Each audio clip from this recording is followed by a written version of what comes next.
U.S. suspends bilateral contact with Russia over Syria. Hey guys, got a whole bunch of news coming out. I'm sure some of you have been following what's going on, but just in the past even 24 hours, there's a whole bunch that has taken place to where we're inching closer and closer to a thermonuclear war with Russia over Syria. But the U.S. has basically given up. They've suspended all communications and all talks with Russia. There's an article here that came out from RT News recently talking about it, and there's a letter from the U.S. Department of State with John Kirby writing basically a letter here talking about it. And I'll just touch on a few points. It says the U.S. is suspending its participation in bilateral channels with Russia that were established to sustain the cessation of hostilities. This is not a decision that was taken lightly. The U.S. spared no effort in negotiating and attempting to implement an arrangement with Russia aimed at reducing violence, providing unhindered humanitarian access, and degrading terrorist organizations operating in Syria, including Daesh and Al-Qaeda in Syria.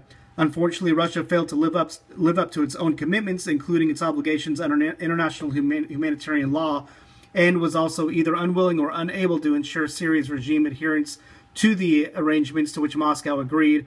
Rather, Russia and the Syrian regime have chosen to pursue a military course inconsistent with the cessation of hostilities, as demonstrated by their intensified attacks against civilian areas, targeting of critical infrastructure such as hospitals, and preventing humanitarian aid from reaching civilians in need, including through the September 19th attack on a humanitarian aid convoy.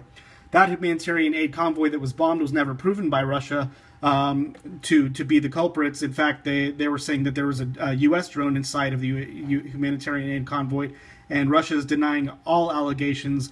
The U.S. is once again coming out blaming Russia for each and everything that happens over there without providing a shred of evidence. Not only that, but the hypocrisy coming from the West right now is at an all-time high, along with the propaganda. They are quoting their reasoning for suspending bilateral contact with Russia is because of the continued bombing of civilians in Aleppo and in Syria, when in fact the U.S. has been doing the exact same thing for the past 5 years. They have been bombing maybe not as many civilians, but they have been targeting areas that have killed hundreds upon hundreds of civilians, which this article right here shows. U.S.-led airstrikes have allegedly killed over 850 Syrian civilians. Where is the outrage? Exactly. So when Russia goes ahead and kills civilians, the U.S. comes out and suspends all talks, saying that, you know, the time has come for us to put a military option on the table and we're not dealing with Russia anymore, which obviously is not good at all. This just enhances the probability of some sort of provocation over there, because they're not in touch with each other and they don't know where their jets are fighting, they don't know where their troops are fighting, and this could easily escalate into a global conflict over in Syria, which obviously was the goal all along. So just to touch on the last video I did, something very serious transpired between Russia and the U.S. over Syria. This is out of Sputnik News, came out a few days ago. It is Gilbert Doctorow, the European coordinator for the American Committee for East-West Accord, is talking to Radio Sputnik how basically talking about my last video, how Russia apparently it has not been confirmed yet because neither side wants to talk about this. But the so-called missile attack by a Russian warship that killed over 30 foreign intelligence officers, including U.S., British, and Israeli officers. So there's a little clip here that I can play. The last couple of days are sufficient to explain everything we're watching. I don't know, this has not been in the news. The question of a Russian attack said to have taken place within hours of the U.S. coalition's attack on the Syrian position, namely the destruction of a command and control outpost above Aleppo, with the possible death of 30 U.S., Israeli, U.K., and other intelligence officers. There has been no corroboration of that report. However, judging by what's happened in the last 2 days, I would call this circumstantial evidence that something very serious has transpired between Russia, the United States, and its closest allies over Syria. So I'll leave an article. I'll leave a link for this article. You guys can listen to that whole interview. But like he says, where we're at right now could very be because of what happened with that attack. After the attack by the U.S. forces on over 80 Russian and Syrian government troops, to me this was just retaliation by Russia. They've had enough of being blamed for all this. They've had enough of being provoked, and it looks like they fired back. But of course, the U.S. media is not going to talk about this because it'll implement them implicate them, basically showing how they support ISIS and how they've been funding ISIS. Not only that, but it'll show how Europe and Israel also have been corroborating in Syria, supporting ISIS. So I'll leave an article for that. What else have we got here? This came out, you guys may have seen this. I originally got this out of All News Pipeline, talking about how Russia is preparing for a nuclear attack, and that 40 million Russians are going into their bunkers during a drill from October 4th to October 7th.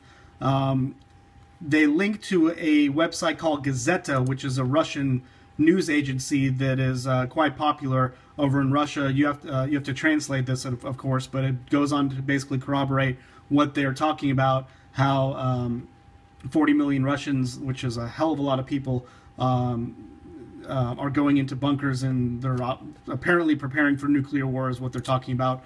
Even RT News goes on to talk about it as well, the exact same article. So you gotta leave links for this. You guys have to translate them. But some people are saying this is hoax and this is coming out of conspiracy sites. But after doing some research, I saw that RT News is clearly not a conspiracy site. So very interesting to say the least, if not scary. If this is true, this means that they're gearing up, and Russia knows that nuclear war is coming. Of course, they've got bunkers in place for basically every single person in Moscow. But if nuclear war happened here, it would only be the elites and the oligarchs and the Western bankers going into the bunkers, and they would leave all the little people to fry and die up above. So let's see what we've got. So this is basically talking about the same thing. This is out of Emircom of Russia. So large-scale all-Russian civil defense drill to take place from October 4th to the 7th. Basically talking about how there's different stages going through, preparing for any sort of chemical, biological, radiation, fire, any sort of attacks like that. Doesn't really say nuclear attack per se in this article, but it does corroborate with RT and Gazeta, talking about how right here it says more than 40 million people, 200,000 specialists of emergency rescue divisions, and about 50,000 units of equipment are going to be involved in the drill. So I guess only time will tell. We'll see what happens this week with this drill. But things are definitely heating up, more so than we have ever seen.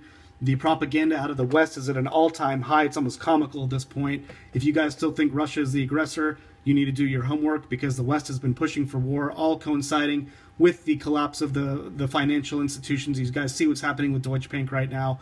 Everyone is blowing the whistle, even Warren Buffett, Donald Trump, all the top political analysts, economic analysts are coming out saying that we are headed for the economic collapse by the end of this year. I don't like to put dates on anything, but judging by the look of what's happening geopolitically with the buildup of the rhetoric for World War III and nuclear war, I would not doubt it. So one more article coming out of Global Research CA, Moscow preparing for possible nuclear attack, statement of Russian emergency situations from Emircom. So I'll leave a link for this article as well.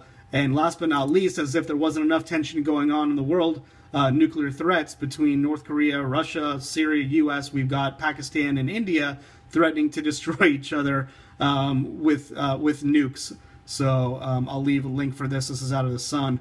But we've got nuclear war threats coming out on all fronts, guys, and things are heating up. So if you haven't prepared, now's the time. Whether that be spiritually, physically, whatever you want to call it.